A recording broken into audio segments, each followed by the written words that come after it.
ஆத்ம சந்தோஷம். ஆன்மாக்கள் அனைவருக்கும் இதையோடு இணைந்திருக்கும் ஆன்மாக்களுக்கும் சந்தோஷமான ஒரு ஒரு உடல்நிலை. நாம் ஒவ்வொருவரும் ஒரு நிலைப்பாட்டில் இருப்போம்.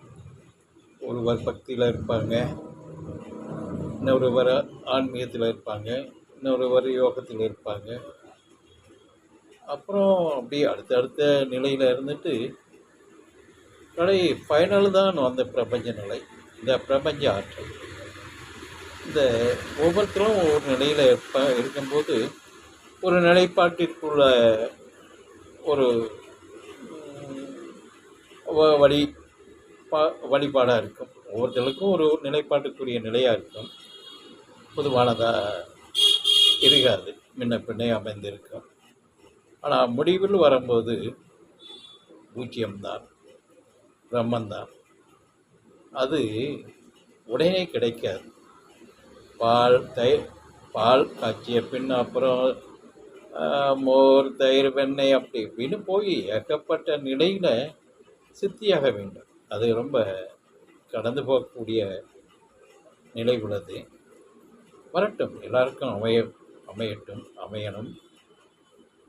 பிரபஞ்சத்தினுடைய நிலை எல்லாருக்கும் அமையப்பட்டு சந்தோஷமாக இருக்கணும். அதுதான் ரொம்ப முக்கியம். இதில் இந்த ஒவ்வொருவரும் ஒரு மந்திரத்தை உச்சரிப்பீங்க, தீச்சையாகவோ தன்னுத்தியாகவோ உச்சரிப்பீங்க. அதில் நித்திரையில் போகும்போது அந்த மந்திரங்கள் ஒடி அதிகமாக இருக்கும்போது உண்மையாகவே உங்களுக்கு இறை தியானம் கிடைக்காது. தியானமே ஒரு இறைநிலையானது, அது கிடைக்காது. ஏன்னா அந்த ஒளியுடைய நிலை அதிகமாக போகும்போது அந்த இறை சார்ந்த நிலையான தியானம், இறை தியானத்தில் இது கிடைக்கும், நித்திரை கிடைக்காது. அதனால் கொஞ்சம் அதை கடந்து சென்றால் தான் நீங்கள் உண்மையான ஒரு நித்திரை, இறை சார்ந்த நித்திரையை அடைய முடியும். அதை பார்த்து கொள்ளுங்கள், அது ரொம்ப முக்கியம். அதில் சில பேர் உழண்டு இருப்பாங்க, அதை உச்சரிப்பு பண்ணியே அதை கொஞ்சம் கடந்து சென்றால் தான் அந்த பேரின்ப நிலைக்கு பிரம்மத்துக்கு வரும்போது எதுவும் நிற்காது, எல்லாமே ஓடிவிடும். அந்த மந்திரம் இந்த ஒரு சொல்ல அதுக்கு எதுவும் நிற்காது, இறை பிரம்மமாக தான் இருக்கும்.